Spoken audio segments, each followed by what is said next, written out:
Assalamualaikum warahmatullahi wabarakatuh. Perkenalkan, nama saya Emre Pisoludin dari kelompok 5, ingin mempresentasikan tentang flokulasi.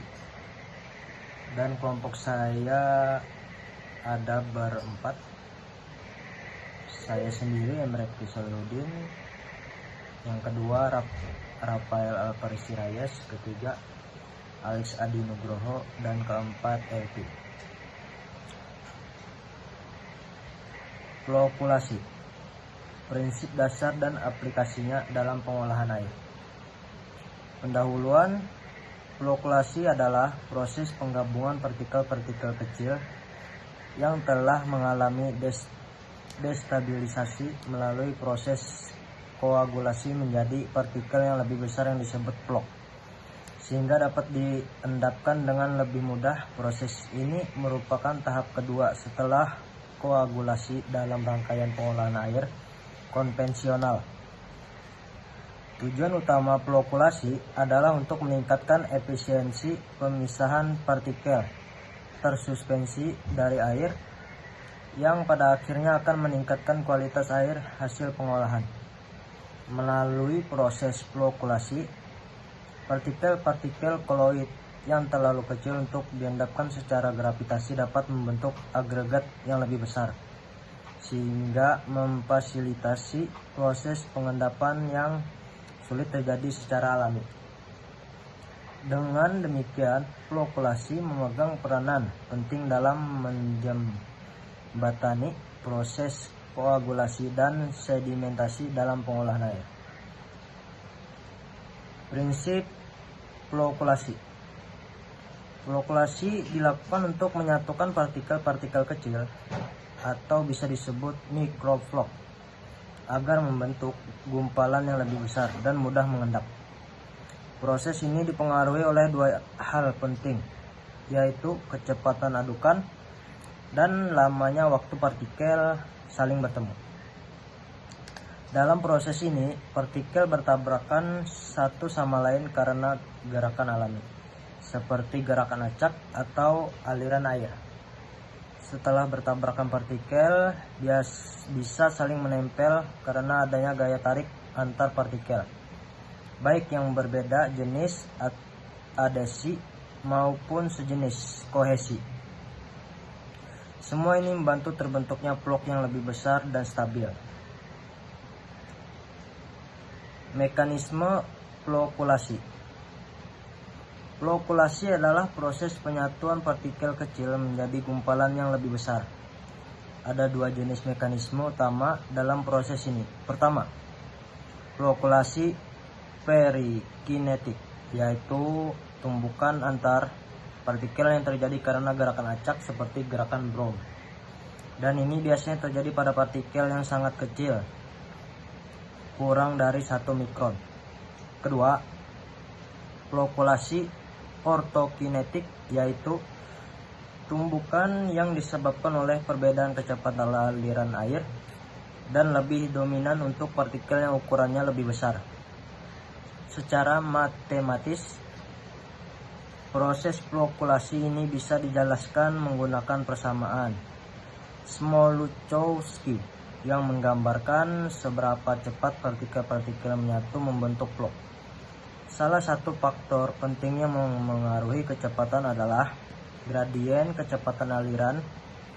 G semakin besar G, semakin sering partikel bertabrakan. Secara visual, proses ini dimulai dari partikel kecil yang saling mendekat dan menempel, lalu membentuk gumpalan kecil atau bisa disebut mikroflok, kemudian terus bergabung hingga terbentuk flok yang lebih besar. Baik, di sini saya akan menjelaskan jenis flokulan. Flokulan ada dua. Yang pertama, flokulan anorganik. Flokulan anorganik biasanya berasal dari bahan-bahan mineral atau garam logam. Contohnya adalah garam logam polivalen seperti aluminium dan besi, yang sering digunakan karena mampu menetralkan muatan partikel dalam air sehingga memudahkan terbentuknya flok. Selain itu, ada juga silika teraktivasi dan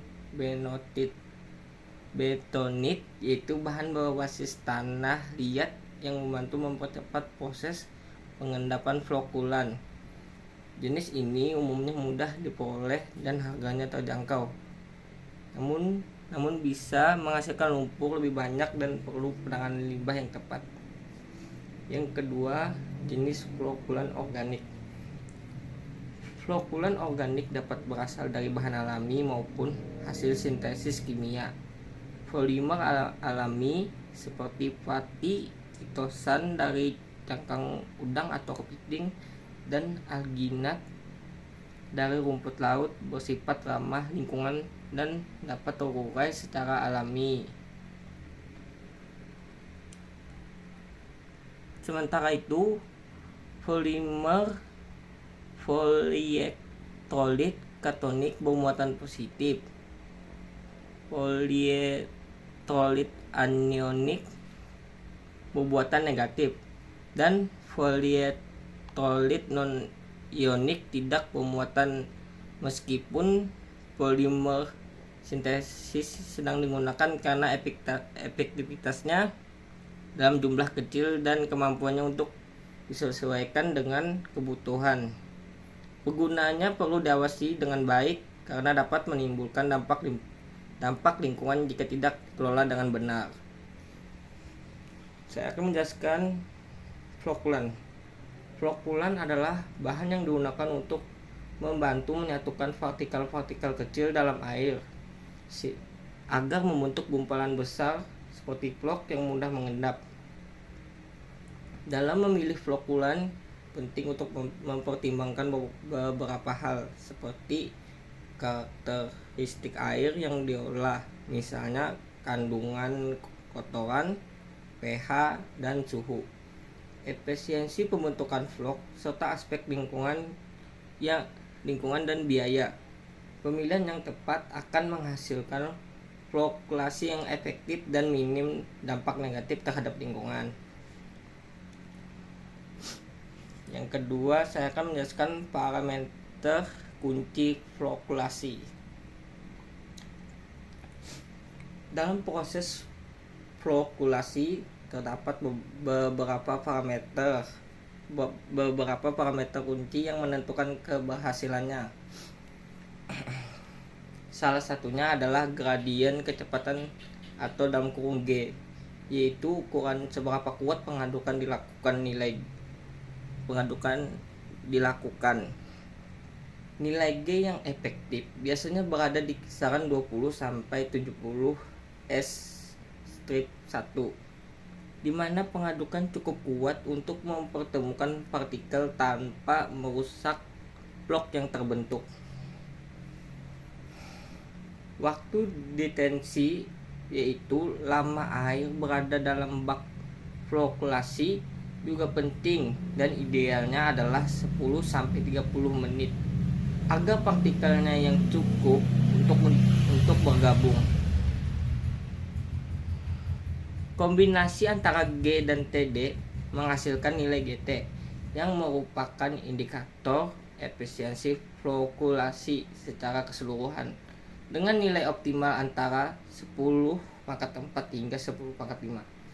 Selain itu, faktor-faktor lain seperti pH, alkalinitas, suhu, jenis dan dosis flokulan, serta karakteristik partikel tersuspensi juga mempengaruhi keberhasilan proses ini.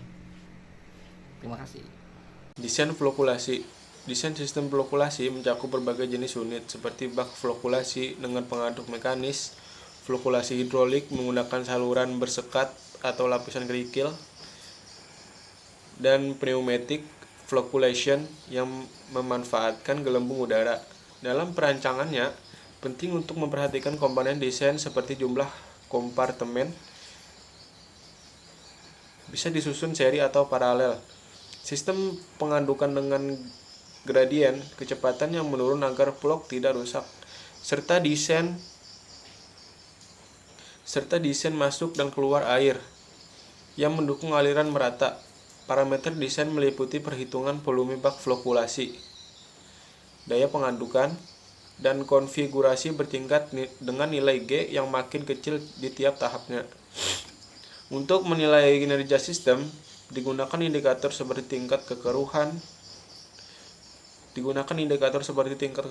air, hasil olahan, dan karakteristik flok yang terbentuk, apakah cukup besar, apakah padat, dan mudah mengendap.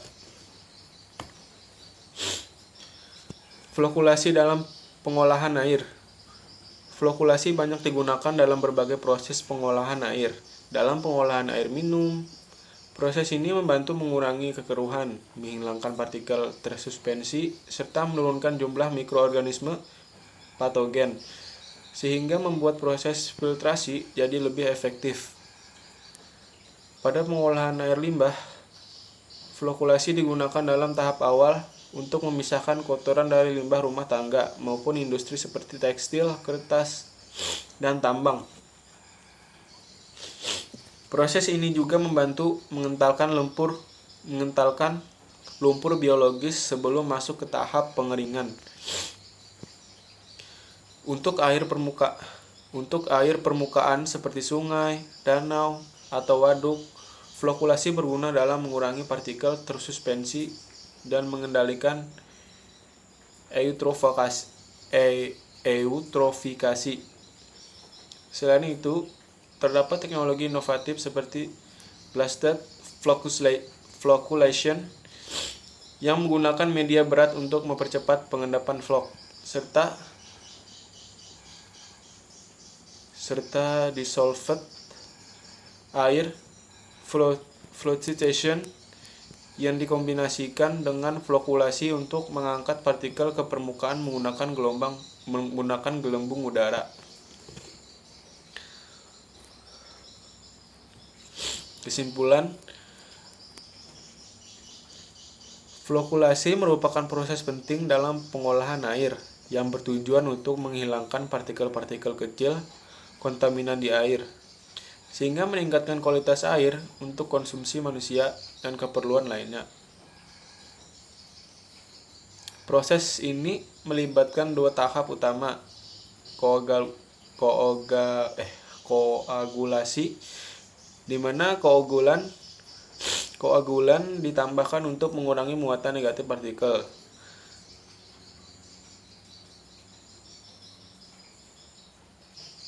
Dan flokulasi, di mana partikel yang terkoagulasi digabungkan menjadi agregat yang lebih besar.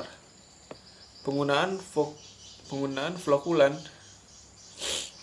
baik yang berasal dari bahan alami maupun sintetis, memainkan peran krusial dalam efisiensi proses ini. Polimer alami seperti kitosan atau alginat ramah lingkungan, sementara polimer sintetis menawarkan fleksibilitas dan efektivitas dalam jumlah kecil. Namun, penggunaan polimer sintetis harus diawasi untuk mencegah dampak negatif terhadap lingkungan. Secara keseluruhan, flokulasi tidak hanya berkontribusi pada penyediaan air bersih dan aman, tetapi juga mendukung upaya perlindungan lingkungan dan dengan mengurangi pencemaran sumber daya air. Dengan pengelolaan yang tepat, flokulasi dapat menjadi solusi berkelanjutan dalam pengelolaan air di berbagai sektor. Sekian presentasi dari kelompok kami. Terima kasih.